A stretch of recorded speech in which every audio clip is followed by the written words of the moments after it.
Hangman when Hangman was on crutches. That one was pretty good. Mm. Uh, I don't know.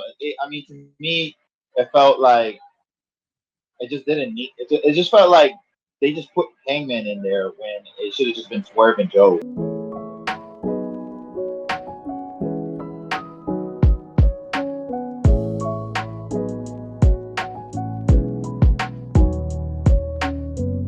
Honestly, because Yeah. Swerve is just like killing it out there.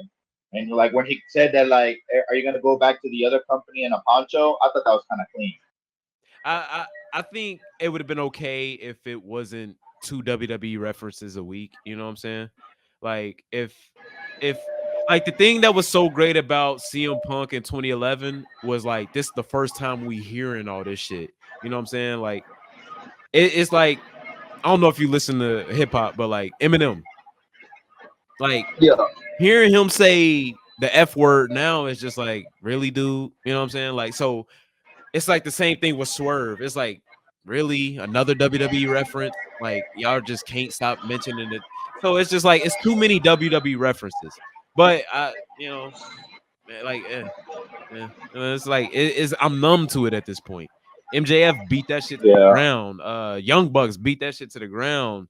Even Punk, like, even though he was definitely one of those people who was saying stop mentioning WWE, he definitely mentioned WWE a lot. So Yeah, I get what you mean, but and for the Young Bucks match, for the Sting match, I can't say anything about that because at the end of the day, it's not my match.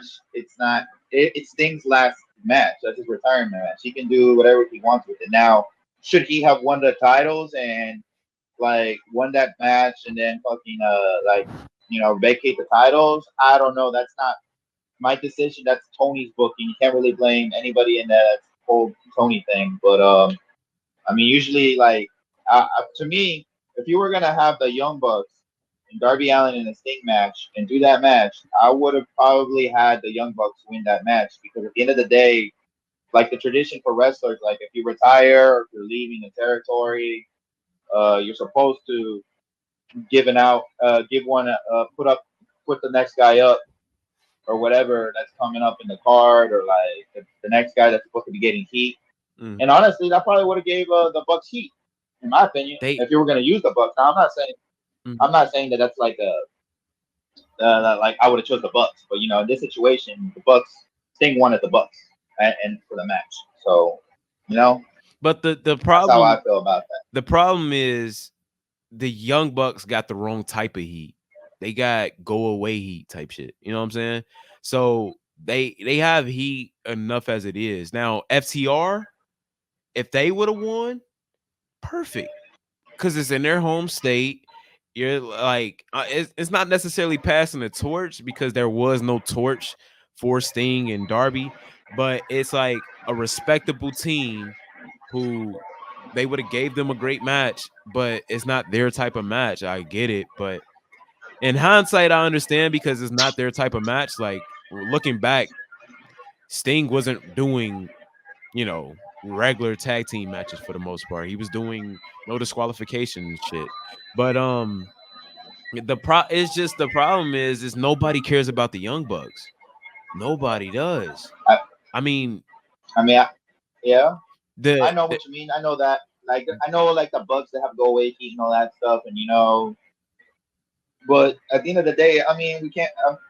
and It's Sting's match. That's what he wanted. I If that's what he understand, really wanted, I can't say anything about it. and I understand is what he wanted, but at the same time, I I know. I Yeah, I get it, man. Like I don't. I mean, I don't get it because why the Young Bucks? But I don't know. I mean, it's Sting, and he's one of those guys who, like Tony Khan said, he was very unselfish in his career, and a lot of people took advantage of that. So if he wanted to, have this one thing, if he was just asking for this one thing, I guess, but the build could have been better.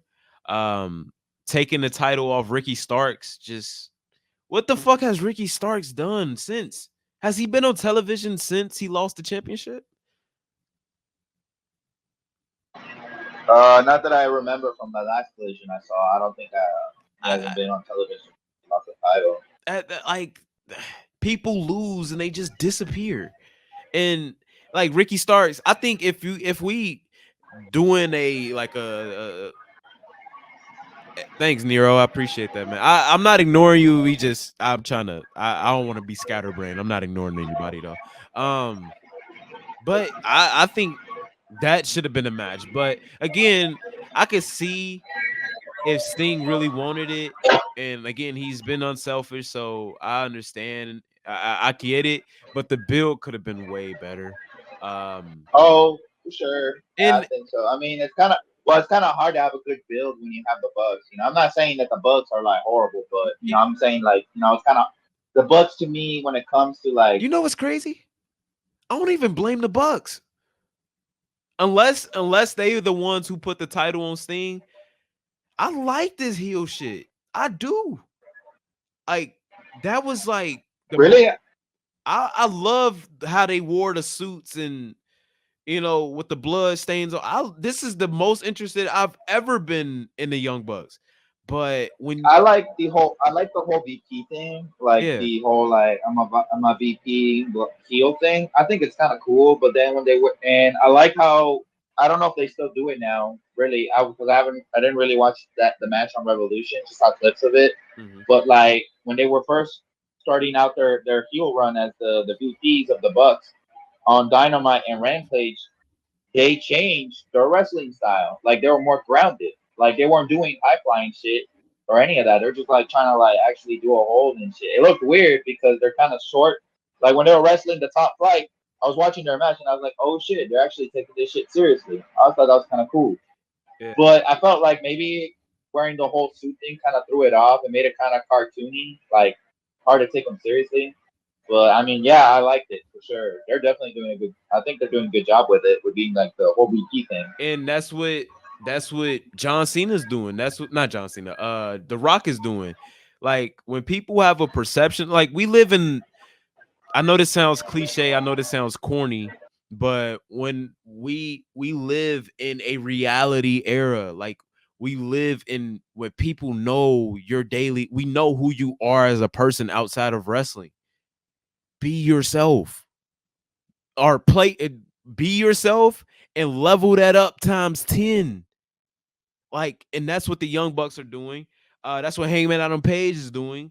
That's what like when John. That's what John Cena said about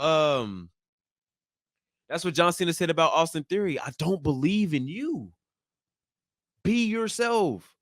Hey, Novel, I appreciate you for stopping by. Thank you so much. I appreciate the love. Appreciate it. You don't know how much I be needing to hear that stuff. Um, but like be yourself and crank it up times 10. And that's like every great character, like every great wrestler eventually just becomes themselves. Like John Cena, he started off as the rapper, but then he just became this like super Cena, this stand-up, super guy. Darby Allin, this dude lives this stunt shit life. Like that's why people are invested in him. Undertaker, like he eventually became a biker, Mark Calloway, but it was only so long he could play the dead man gimmick. But it is like the best wrestlers, the best characters are people who play themselves and crank it up times 10.